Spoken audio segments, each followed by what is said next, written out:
La sécheresse la plus dure depuis 40 ans a brisé le Burkina Faso et étouffé ses dernières réserves d'eau. Puis un paradoxe brutal est apparu. Au moment où tout semblait perdu, le pays a lancé l'un des projets hydrauliques les plus ambitieux jamais entrepris sur son sol.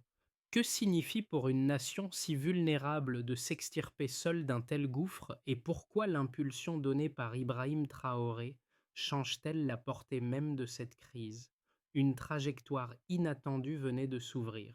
Le projet lancé en pleine crise ne se limite pas à une réponse technique. Il redéfinit la manière dont un pays longtemps dépendant de l'aide extérieure peut s'affirmer par ses propres moyens. La promesse centrale tient en une idée simple: offrir une sécurité hydrique durable, capable de soutenir l'agriculture, la santé publique et la stabilité économique sur l'ensemble du territoire. Mais derrière cette ambition se cachent des enjeux beaucoup plus élevés, car la maîtrise de l'eau conditionne non seulement la survie quotidienne de millions de citoyens, mais aussi la possibilité pour le Burkina Faso de consolider une souveraineté longtemps fragilisée. Les infrastructures d'irrigation, les réservoirs massifs et le réseau de canaux représentent un pari risqué. Réussir signifierait transformer un pays vulnérable en modèle régional, échouer exposerait à une nouvelle spirale de dépendance et de pertes agricoles. Et c'est précisément dans cet intervalle incertain, entre espoir concret et menaces persistantes, que se joue l'avenir immédiat du pays. Les premiers résultats du chantier hydraulique ont surpris même les équipes qui y travaillaient, car les réservoirs avariés atteignaient déjà leurs niveaux opérationnels alors que la saison sèche battait son plein. Cette avancée rapide a révélé l'ampleur réelle du projet. En 4 ans, 300 réservoirs capables de stocker entre 8 et 22 millions de mètres cubes d'eau avaient été construits et un réseau de 2000 kilomètres de canaux irriguait désormais 5 millions d'hectares de terres agricoles. Ce basculement trouve son origine dans la décision d'Ibrahim Traoré prise en 2023 lorsqu'il a déclaré l'urgence nationale face à la pire sécheresse depuis plus de 40 ans. Les pluies irrégulières avaient détruit les récoltes, vidé les puits et placé le pays dans une situation où la dépendance à l'aide extérieure semblait inévitable. Ce contexte a servi de point de compression. Le gouvernement a estimé qu'une intervention limitée condamnerait le pays à répéter ce cycle de crise, alors qu'un effort massif pourrait, au contraire, créer une infrastructure durable et autosuffisante. L'enchaînement des décisions a été rapide. La mobilisation de dizaines de milliers de travailleurs, dont 12 bataillons du génie militaire, a permis de déployer les premières équipes d'ingénieurs sur les zones les plus touchées par l'aridité. Les machines ont ouvert les premiers corridors d'irrigation, tandis que des chaînes humaines renforçaient les parois des canaux lorsque les bulldozers se retrouvaient bloqués dans la boue. Le rythme soutenu a été maintenu grâce à une coordination centralisée et à l'adhésion des communautés rurales, habituées à vivre dans une précarité hydrique extrême. Le résultat de cette séquence est une transformation qui dépasse la simple gestion de crise. Le pays, autrefois entièrement dépendant des précipitations, a acquis la capacité de produire 2 récoltes par an et de stabiliser son approvisionnement en eau potable, ce qui a immédiatement réduit les maladies hydriques dans plusieurs régions. La combinaison d'infrastructures nouvelles, de gestion intégrée et d'une volonté politique ferme a redéfini la manière dont le Burkina Faso affronte ses vulnérabilités structurelles.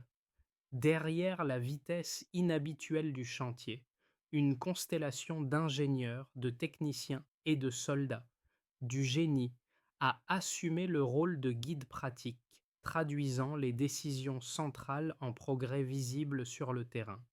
Leur mission a été d'identifier les zones où la sécheresse avait provoqué l'effondrement des puits, puis de synchroniser les premières opérations de creusement malgré la pénurie de machines disponibles. Cette approche a transformé chaque équipe locale en cellule d'intervention capable d'ajuster les méthodes en fonction du relief, de la composition du sol ou de l'urgence agricole.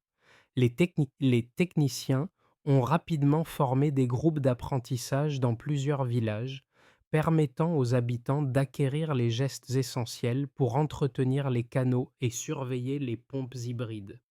Un premier microcas s'est dessiné dans une province rurale où les puits s'étaient totalement asséchés avant la mise en place du réseau. Les agriculteurs y dépendaient d'un unique point d'eau qui ne suffisait plus à irriguer leur culture pendant la saison sèche. Lorsque les premiers mètres de canal ont été raccordés à un réservoir voisin, l'alimentation s'est stabilisée au bout de quelques semaines et les plantations de légumes ont repris malgré l'aridité persistante. Un deuxième microcas a émergé dans une zone régulièrement touchée par les maladies hydriques. L'installation d'un point d'eau potable alimenté par les nouvelles stations de pompage, a réduit les déplacements de plusieurs kilomètres que les habitants effectuaient quotidiennement pour trouver de l'eau. Cette amélioration a également entraîné une baisse notable des épisodes de contamination, car les sources stagnantes n'étaient plus utilisées. Ces premières retombées montrent une dynamique simple. Un accès stable change immédiatement la trajectoire des communautés. Pour mieux comprendre la dynamique qui s'est enclenchée, rappelons comment tout a véritablement commencé. La déclaration d'urgence nationale a servi de point de rupture car elle a imposé une accélération du calendrier et une réorganisation complète des moyens humains et matériels disponibles. Les premières équipes du génie militaire ont été dépêchées dans les zones où les puits s'effondraient et les engins de chantier ont été réaffectés des travaux routiers vers les futurs corridors d'irrigation. Cette redirection soudaine a marqué le véritable lancement du projet Blue Shield 2025 en donnant une priorité absolue à la récupération de l'eau, à la construction des réservoirs et à la mise en place des premières stations de pompage. Le geste politique d'Ibrahim Traoré a alors produit un effet immédiat. La crise n'était plus traitée comme un événement conjoncturel, mais comme un défi existentiel qui exigeait une réponse structurelle. À partir de ce moment, l'organisation opérationnelle a pris une ampleur nouvelle. Les bulldozers ont ouvert les premiers sillons dans des terrains asséchés et les excavatrices ont travaillé jour et nuit pour établir la profondeur correcte des futurs bassins. Les équipes d'ingénieurs ont conçu un enchaînement technique simple mais exigeant: creuser, renforcer, poser, tester. Chaque étape requérait une coordination stricte pour éviter les effondrements liés à la friabilité du sol, et les soldats du génie formaient des chaînes humaines pour consolider les parois lorsque les engins se retrouvaient immobilisés dans la boue. Les communautés rurales ont rejoint l'effort dès les premiers jours, apportant nourriture, outils, bras supplémentaires, transformant ce qui aurait pu rester un chantier strictement étatique en mobilisation nationale. Le pays s'est alors engagé dans une phase d'intensité rare. Plusieurs réservoirs étaient creusés simultanément, des dizaines de kilomètres de canaux étaient posés chaque semaine, et les stations de pompage hybrides étaient installées au fur et à mesure que les réseaux électriques se montraient instables. Vint ensuite une phase où l'intensité du chantier atteignit son point culminant. Lorsque les infrastructures de base ont commencé à prendre forme, la répartition de l'eau a été testée sur plusieurs provinces. Les premiers essais ont révélé des pertes importantes dues à l'évaporation et à l'infiltration, ce qui a conduit les équipes à renforcer les parois des canaux et à améliorer l'angle d'écoulement. Les stations de pompage ont été ajustées pour fonctionner en autonomie en cas de défaillance électrique, garantissant un flux minimal, même lors des coupures fréquentes. En parallèle, les systèmes d'alerte précoce utilisant l'intelligence artificielle ont été activés, surveillant les zones sujettes aux crues soudaines qui, auparavant, avaient provoqué des dégâts majeurs dans les régions les plus vulnérables. Ce dispositif a montré son efficacité en 2024 lorsque la montée des eaux a été détectée plusieurs heures avant les méthodes traditionnelles, offrant aux habitants un temps crucial pour se préparer. À la suite de cette phase intense, les répercussions ont commencé à se faire sentir dans tout le pays. Une fois les infrastructures principales construites, les effets ont commencé à se diffuser dans l'économie et dans la vie quotidienne. Les agriculteurs ont constaté que les cultures survivaient à la saison sèche grâce à un apport continu d'eau, permettant à plusieurs régions de planifier une seconde récolte annuelle. Les villages ont vu leur accès à l'eau potable s'améliorer, réduisant la distance que les habitants parcouraient pour se ravitailler et diminuant les risques de maladies hydriques. Les marchés locaux, hier fragiles, se sont remplis à mesure que les produits agricoles se stabilisaient, réintroduisant une dynamique commerciale dans des zones qui stagnent depuis des années. La séquence 2023-2025 a ainsi transformé une crise en trajectoire ascendante, consolidant les bases d'une souveraineté hydrique autrefois lointaine. Le pays partait d'un niveau de vulnérabilité extrême car il dépendait presque entièrement des précipitations irrégulières pour assurer ses récoltes et son accès à l'eau. La mise en place d'un système structuré a changé cette base fragile en un réseau capable de stabiliser l'approvisionnement agricole et domestique. Cet écart entre l'avant et l'après constitue l'indicateur le plus net de la transformation en cours, car il repose sur des données mesurables et non sur des projections. La rupture n'a pas été progressive, elle s'est imposée dès que les infrastructures essentielles ont atteint un niveau fonctionnel suffisant pour produire un effet visible.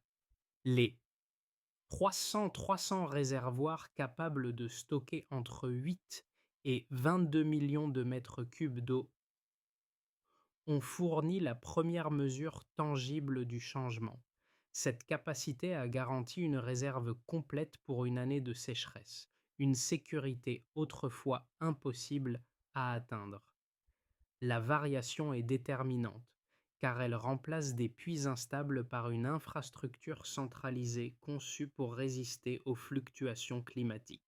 Ce dispositif a également réduit la dépendance aux aléas saisonniers, donnant aux agriculteurs une marge de planification jusque-là inexistante.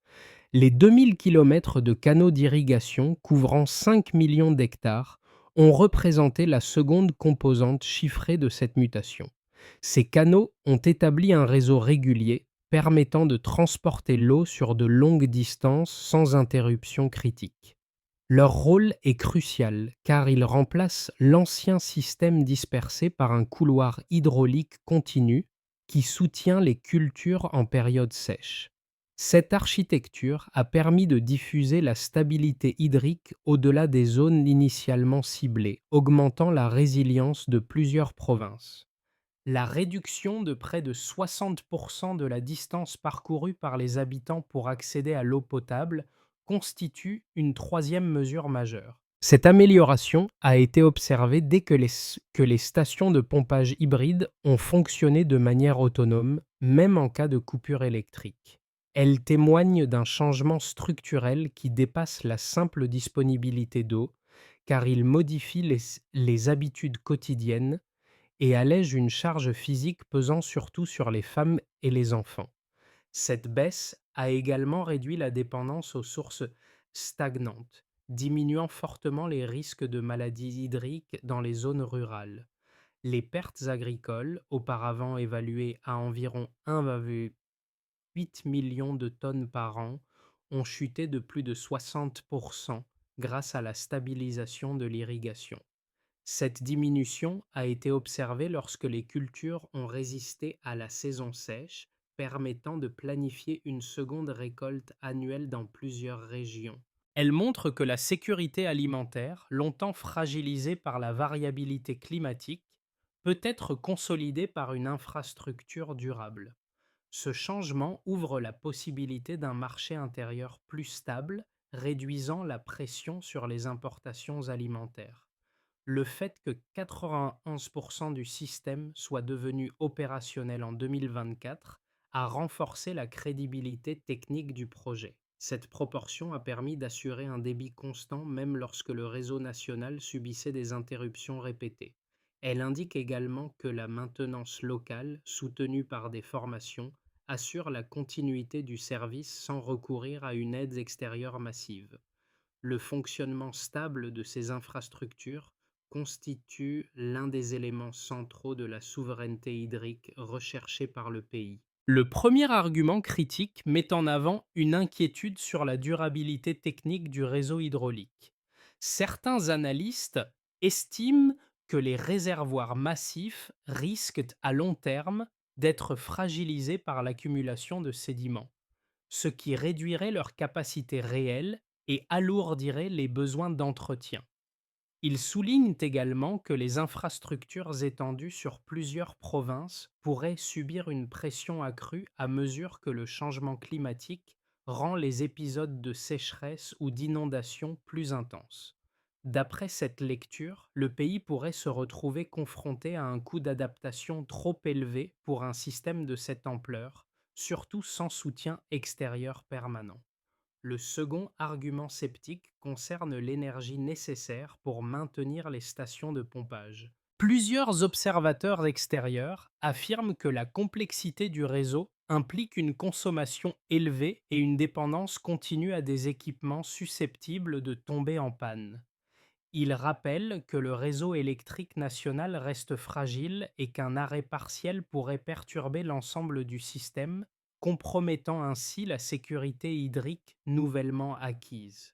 Selon eux, un projet d'irrigation de cette dimension ne peut fonctionner qu'avec un soutien technique international durable. La réponse fondée sur les données du projet nuance cependant ces inquiétudes.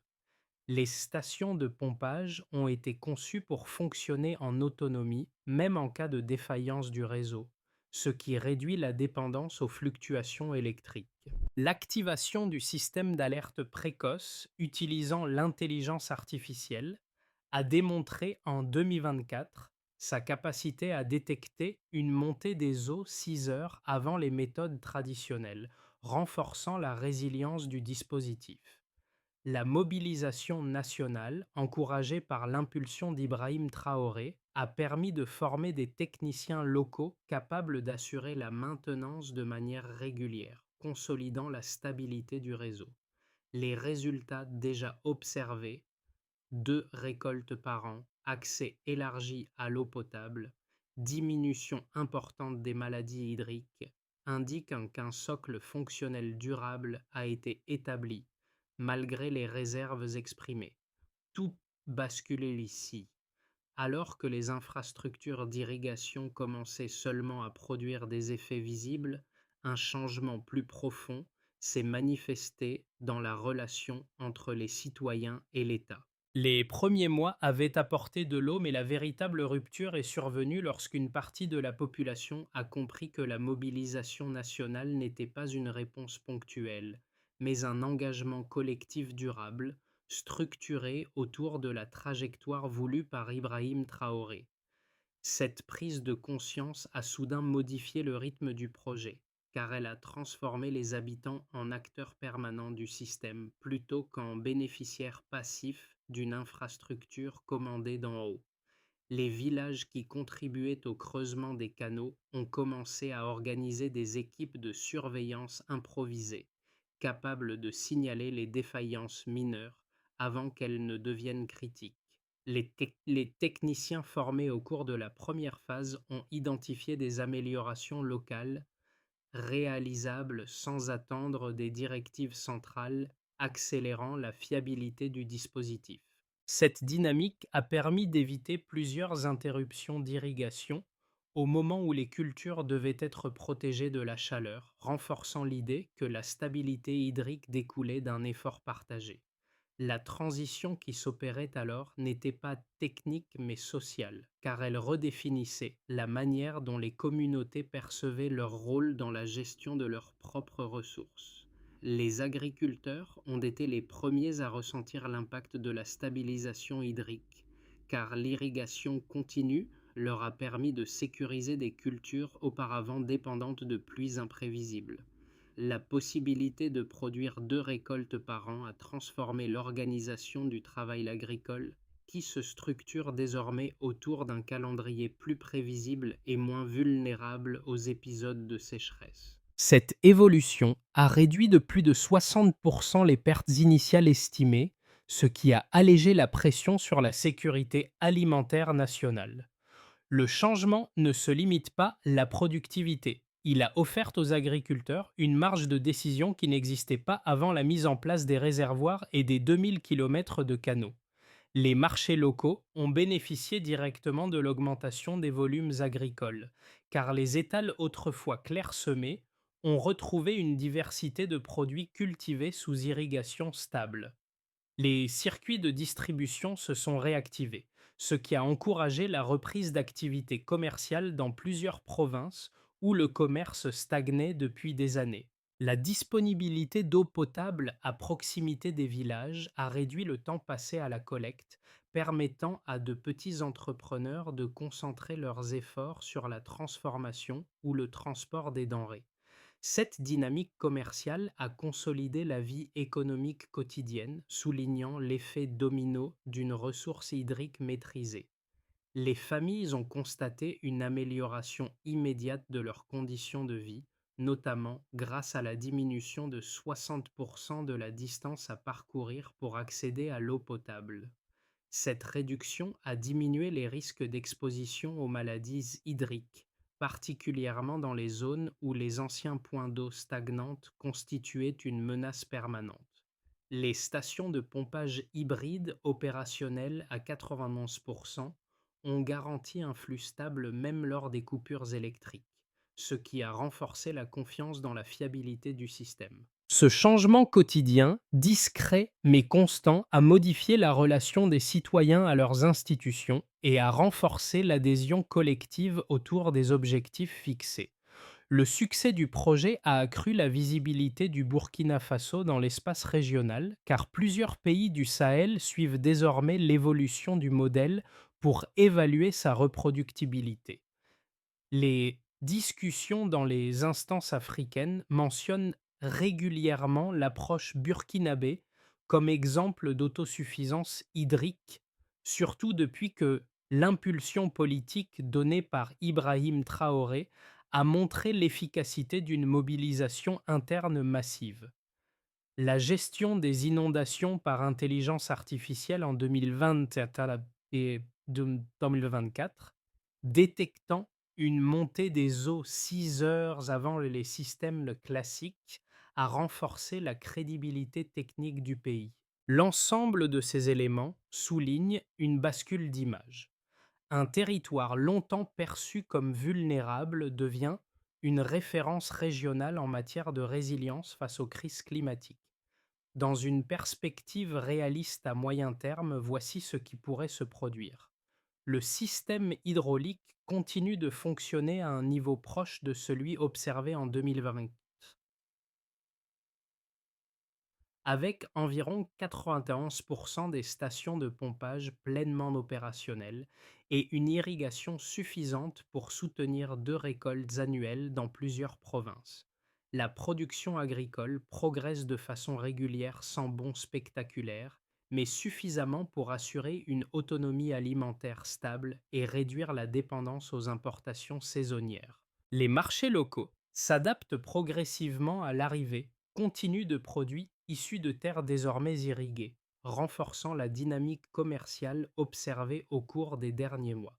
Le réseau d'alerte précoce basé sur l'intelligence artificielle maintient son efficacité, détectant les variations hydriques avant qu'elles ne se traduisent par des perturbations majeures. Dans une vision plus porteuse et ambitieuse, une autre évolution est envisageable. La stabilité du système d'irrigation pousse plusieurs provinces à étendre leurs capacités agricoles, ce qui favorise une augmentation notable de la production destinée à alimenter non seulement les marchés internes, mais aussi certaines régions proches des frontières. Et les pays voisins du Sahel, observant les résultats par résultats positifs, entament des partenariats techniques ou organisationnels afin d'adapter certaines parties du modèle à leur propre territoire. Le renforcement des compétences locales, consolidé par la formation des techniciens, permet d'assurer un entretien plus régulier des infrastructures et d'éviter des interruptions prolongées. Les communautés continuent de se mobiliser autour de la gestion de l'eau, confirmant une dynamique collective qui consolide la souveraineté hydrique du pays. Cependant, un contexte plus complexe doit aussi être envisagé. Des épisodes climatiques plus intenses que prévu mettent sous tension certains réservoirs, notamment dans les zones exposées à la sédimentation rapide, ce qui exige des opérations d'entretien plus lourdes. Une série de coupures électriques prolongées pourrait ralentir ponctuellement la distribution d'eau. Dans plusieurs provinces, en dépit de la capacité autonome des stations qu'on nomme des stations hybrides, les tensions locales réapparaissent dans des zones où la gestion communautaire reste fragile, surtout si certaines canalisations nécessitent des réparations urgentes. C'est quand ces contraintes ne détruisent pas le système, mais elles obligent à un suivi technique plus serré pour préserver la stabilité acquise. Dans cet esprit, une réflexion générale peut aider à éclairer la suite. La trajectoire du pays, qu'elle suive l'un ou l'autre de ces scénarios, dépend de sa capacité à considérer l'eau comme un bien stratégique nécessitant une vigilance continue plutôt qu'un acquis définitif. Pour quiconque observe le Burkina Faso depuis l'extérieur, la transformation hydrique du pays peut sembler lointaine, presque abstraite, comme un simple projet d'infrastructure accompli dans un contexte climatique difficile. Pourtant, lorsqu'on regarde ce changement à hauteur humaine, il révèle des enseignements directement transférables à d'autres sociétés confrontées à des ressources limitées ou à des crises répétées. L'accès stable à l'eau n'a pas seulement modifié la production agricole ou l'activité commerciale, il a restructuré les attentes quotidiennes, réduit la charge physique supportée par les familles et réintroduit une forme de confiance collective dans la capacité des institutions à répondre à un défi majeur. Cette évolution montre qu'une ressource essentielle peut, lorsqu'elle est sécurisée, devenir un levier social plutôt qu'un facteur de précarité.